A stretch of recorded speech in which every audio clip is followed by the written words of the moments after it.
اعوذ باللہ من الشیطان الرجیم، بسم اللہ الرحمن الرحیم۔ السلام علیکم۔ صبر کبھی نہ مانگو، کیونکہ صبر کسی چیز کو کھو دینے کے بعد حاصل ہوتا ہے۔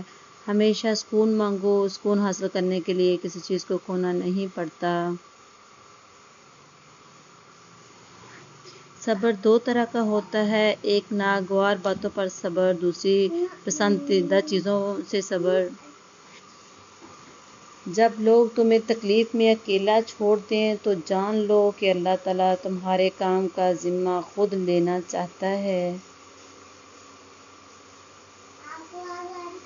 صبر کرنا سیکھ لیں، سب جانتا ہے، وہ جانتا ہے آپ کب کن وقتوں سے گزرے ہیں۔ تعین کریں، وقت بدل جائے گا، کیونکہ تبدیلی کائنات کا اصول ہے۔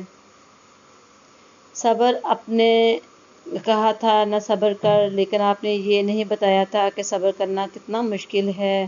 جب آپ کسی کی زندگی میں روشنیاں ہو جانے کی دعا کریں اور آنکھوں کے سامنے وہ اندھیرے ہو جائیں تو کتنا مشکل ہوتا ہے صبر۔ حضرت ایوب علیہ السلام کا بتایا کہ انہوں نے کیسے صبر کیا، لیکن آپ نے یہ نہیں بتایا کہ صبر کرتے ہوئے ان کو بھی کتنی مشکل ہوگی۔ صبر کا لفظ کتنا چھوٹا سا ہے، لیکن اس کا وزن بہت بڑا ہے، اور بہت بڑا کہ میں اٹھا نہیں پا رہا۔ صبر کرنا اور قدر کرنا نصیب والوں کے حصے میں آتا ہے۔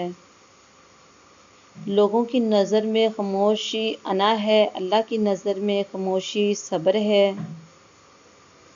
کچھ لوگوں کا صبر ان کی خاموشی ہوتی ہے۔ دل کھول کر آج روئے ہم لے ڈوبی، آج ہمیں تھکاوٹ صبر کی۔ اللہ کسی کے ساتھ ناانصافی نہیں کرتا، وہ بس آزماتا ہے اور صبر کرنے والوں کو میٹھا پھل دیتا ہے۔ اچھے لوگوں کا امتحان اللہ بہت لیتا ہے پر ساتھ کبھی نہیں چھوڑتا، اور برے لوگوں کو اللہ سب کچھ دیتا ہے پر ساتھ نہیں دیتا۔